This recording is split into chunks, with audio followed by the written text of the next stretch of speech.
ఆ చీకటి రాత్రి చుట్టూ నిశ్శబ్దంగా ఉంది. ఆకాశంలో దేవుడు ప్రకాశిస్తున్నాడు. కానీ అతని మనసులో మాత్రం చీకటి పెరిగిపోతూనే ఉంది. మనసు మోసే భారం ఎక్కువయింది. ఆకాశం వైపు చూసి దేవుణ్ణి అడిగాడు. ఇతరులకు సులభంగా దొరికే ప్రేమ నాకెందుకు దూరంగా కనిపిస్తుంది? ఇంకెంతకాలం ఎదురు చూడాలి అని అడిగాడు.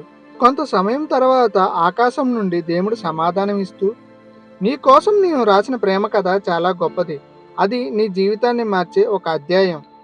నీ నిశ్శబ్దాన్ని కూడా అర్థం చేసుకునే మనసు, నీ గాయాలను కూడా గౌరవించే ఒక హృదయం, నీ విలువను నిజంగా గుర్తించే ఒక వ్యక్తి. అటువంటి ప్రేమ త్వరగా రాకపోవచ్చు, కానీ సరైన సమయంలోనే తప్పకుండా వస్తుంది అని దేవుడు సమాధానం ఇచ్చాడు.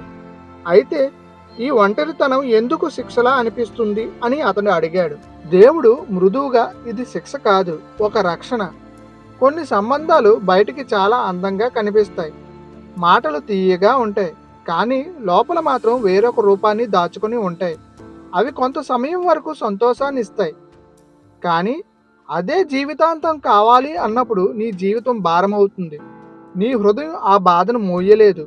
నీ ప్రేమ, నీ హృదయం విలువైనది అయినప్పుడు దాన్ని మోయగలిగే వ్యక్తి కూడా అంతే నిజాయితీగా ఉండాలి. వాళ్ళు వచ్చే వరకు నీ ఒంటరితనం తప్పదు అని దేవుడు సమాధానం ఇచ్చాడు. ఆ మాటలు విన్న అతను కొంతసేపు మౌనంగా ఉండి దేవుణ్ణి మళ్ళీ అడిగాడు. అయితే ఈ హృదయంలో ఏర్పడిన ఈ నిశ్శబ్దం ఎందుకు ఇంత బరువుగా ఉంది? దేవుడు సమాధానమిస్తూ, నువ్వు ఒకరిని వెతుకుతున్నావు. వాళ్ళు వచ్చి నీకు ఆనందాన్ని, సంతోషాన్ని ఇస్తూ నీలో ఉన్న బాధను తీసేయాలని ఎదురు చూస్తున్నావు. నీలో ఉన్న ఆ ఖాళీనే నిశ్శబ్దంగా మారి బరువుగా ఉంది. కానీ ప్రతి మనిషిలోని ఆనందం, సంతోషం ఉంటాయి. అవి బాధను దూరం చేయగల శక్తిని కూడా ఇవ్వగలవు. ఇతరులు నీ జీవితంలో చేరినప్పుడు అవి మరింత అందంగా చేయడానికి మాత్రమే.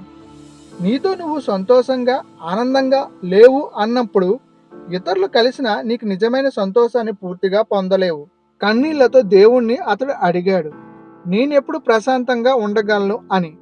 దేవుడు నవ్వుతూ, ఎవరో వచ్చి నీ జీవితాన్ని వెలిగిస్తారనే అబద్ధం నుండి నీ జీవితాన్ని నువ్వే వెలిగించుకోగల అనే నిజం తెలిసిన రోజున, నీ విలువను నువ్వే నిర్ణయించుకున్న రోజున, నిన్ను నువ్వే అంగీకరించుకున్నప్పుడు నీ ఒంటరితనం కూడా ప్రశాంతంగా మారుతుంది.